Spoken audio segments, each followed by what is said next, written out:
Savoir-faire, savoir-être. La culture et les humanités ne sont pas incompatibles avec un bon management, bien au contraire. Elles permettent de mieux poser des questions et d'y apporter des réponses plus adaptées. En s'enrichissant de culture, le management élargit son assise. La culture générale, dit-on, c'est ce que nul n'est autorisé à ne pas connaître.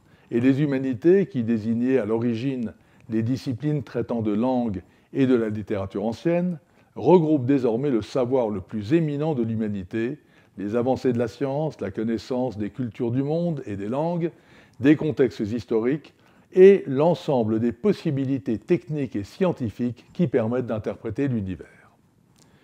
Que ce soit par les livres ou par les études, il est indispensable de travailler à devenir un maître dans sa spécialité.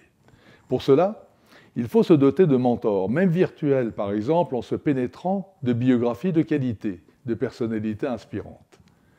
Il faut aussi travailler sans relâche à élargir ses connaissances en se formant quotidiennement, avec cette conviction que le but d'une formation n'est pas l'argent, une situation enviable, un titre ou un diplôme, mais la transformation de sa pensée et de son caractère vers la maîtrise. Ceux qui acceptent de consacrer une partie de leur temps à acquérir plus de savoir en retirent de nombreux bénéfices. Ils voient leur horizon s'élargir, font des expériences inédites, communiquent mieux, laissent moins de questions sans réponse et sont capables alors d'aller bien au-delà de leur zone de confort. Ils apprennent aussi à mieux se connaître et développent ainsi leur talent naturel par leur modestie devant l'étendue de ce qu'ils ignorent encore.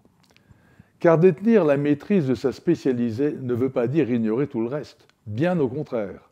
L'inspiration vient souvent au cours de l'exercice d'une activité totalement étrangère à son domaine d'expertise.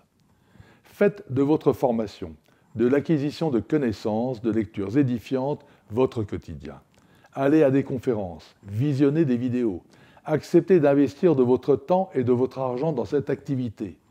Et si vous pensez qu'il est cher de vous former, attendez donc de voir ce que l'ignorance va vous coûter.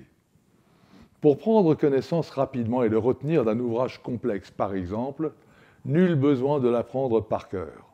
Vous perdrez votre temps et l'oublierez rapidement, alors que votre cerveau retient des informations multiples en les regroupant automatiquement. Une simple astuce vous permettra d'engranger mieux et plus vite une grande quantité d'informations. La voici. À chaque fois que vous devrez intégrer une somme importante de nouvelles connaissances, comme lorsque vous découvrirez de nouveaux partenaires ou que vous êtes amené à traiter un nouveau dossier, raisonnez par association d'idées. Pour retenir le nom de quelqu'un, par exemple, rapprochez-le de noms qui vous sont familiers. Mémorisez plusieurs données sur lui pour pouvoir le retrouver dans votre carnet d'adresses, même si vous avez temporairement une absence quant à son nom. Et surtout, concentrez-vous. À la lecture tout le temps, en faisant connaissance de quelqu'un de nouveau, quelques secondes, c'est suffisant, mais nécessaire. À bientôt.